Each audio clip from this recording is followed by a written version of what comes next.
ജെൻസി വാക്കുകളൊക്കെ മാറി gen alpha words ഒക്കെ ആയിട്ട് മാറിയിരിക്കുകയാണ്. അപ്പോൾ കുറച്ച് ജെൻ ആൽഫ വേർഡ്സ് ആയാലോ? അപ്പോൾ ഫസ്റ്റ് എന്ന് പറയുന്നത് സ്കിബിഡി. സ്കിബിഡി എന്ന് വെച്ചാൽ ഇപ്പോൾ എല്ലാവരും കേട്ട് കേട്ട് പരിചയം ഉണ്ടാവും. സ്കിബിഡി എന്ന് വെച്ചാൽ നോൺസെൻസ്, ഗൂഫി ആയിട്ടുള്ളത് അങ്ങനത്തെയൊക്കെ ഉള്ളതാണ് സ്കിബിഡി എന്ന് പറയുന്നത്. ഇനി രണ്ടാമത്തത് എൻപിസി. എൻപിസി എന്ന് വെച്ചാൽ non player character. Non player character എന്ന് വെച്ചാൽ സംവൺ ഹൂ ലാക്സ് ഇൻഡിവിജ്വാലിറ്റി. ഒരു സ്വന്തമായിട്ടൊരു ഐഡന്റിറ്റി ഇല്ല, സ്വന്തമായിട്ടൊരു ഇൻഡിവിജ്വാലിറ്റി ഇല്ല. എല്ലാ ട്രെൻഡ്സും ബ്ലൈൻഡ്ലി ഫോളോ ചെയ്യുന്നത് എന്താ പറയുക, ഒരു എല്ലാവരുടെയും കോമൺ ആയിട്ടുള്ള ഒരു ഒപ്പീനിയൻ ആയിരിക്കും പുള്ളിയുടെ ഒപ്പീനിയൻ. അങ്ങനത്തെ ഒരാളെയാണ് എൻപിസി എന്ന് പറയുന്നത്. അടുത്തെന്ന് പറയുന്നതാണ് ഒഹായോ. ഒഹായോ എന്ന് വെച്ചാൽ എന്തെങ്കിലും സംതിങ് സ്ട്രേഞ്ച് അല്ലെങ്കിൽ വിയേർഡ് ആയിട്ടുള്ള കാര്യങ്ങളാണ് ഒഹായോ. പിന്നെ പറയുന്നതാണ് എല്ലാവർക്കും അറിയുന്നത് റിസ്. റിസ് എന്ന് വെച്ചാൽ കാരിസ്മ, ഭയങ്കര ചാമിങ് ആയിട്ട് ഭയങ്കര ചാമിങ് രീതിയിൽ നമ്മളെ ഫ്ലേർട്ടിങ് സ്കിൽസ് ഒക്കെ അങ്ങനത്തെ ഒക്കെ ഒരു സംഭവമാണ് റിസ്.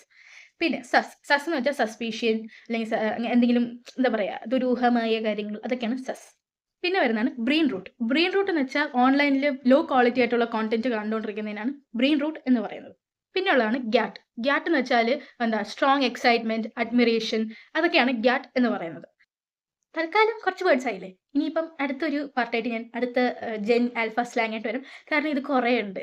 അപ്പം അടുത്തൊരു പാർട്ടായിട്ട് അതിന് വരാം. അപ്പം ശരി എന്നാൽ.